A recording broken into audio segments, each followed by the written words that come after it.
Well, one of my favorite memories growing up is summiting Pikes Peak in Colorado. And when I put it like that, it sounds like we climbed to the top or something, but we just drove up to the top. But when we finally got there, I remember how awesome it was to just stand there and behold this breathtaking view, almost like you could see the whole world in one 360 turn.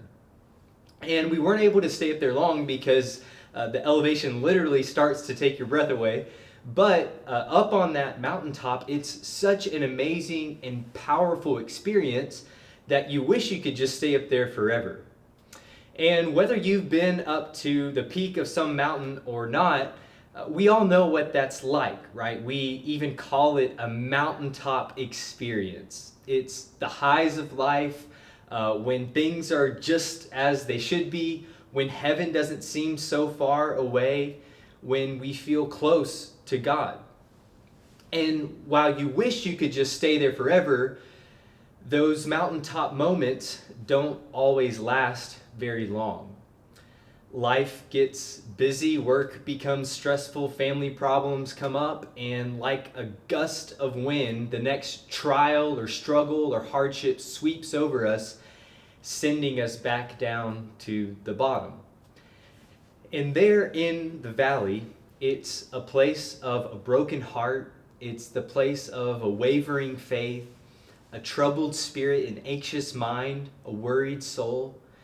It's the place of darkness where God seems distant, and you wonder if everything's really going to be okay.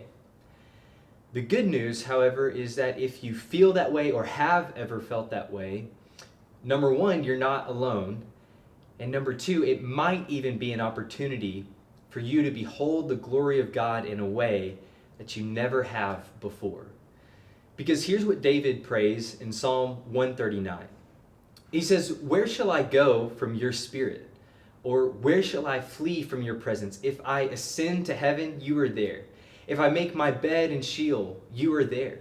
If I take the wings of the morning and dwell in the uttermost parts of the sea, even there your hand shall lead me, and your right hand shall uphold me. If I say, surely the darkness shall cover me, and the light about me be as night, even the darkness is not dark to you. The night is as bright as the day, for darkness is as light with you." When we look to the Psalms, I think we find that for David, it wasn't the mountaintop moments that drew him the closest to God. Instead, we find that in Paradox, it was actually the dark valleys that more fully confirmed the presence and the power of God as his rock and his refuge and his redeemer. Like the darkest nights welcome in the brightest stars, the valley was where David, through faith, could most clearly see the glory and goodness of God shining through. Or as one 17th century writer prayed, "Lord, high and holy, meek and lowly, thou hast brought me to the valley of vision, where I live in the depths but see in the heights. Hemmed in by mountains of sin, I behold thy glory. Lord, in the daytime stars can be seen from deepest wells, and in the deeper wells the brighter thy stars shine.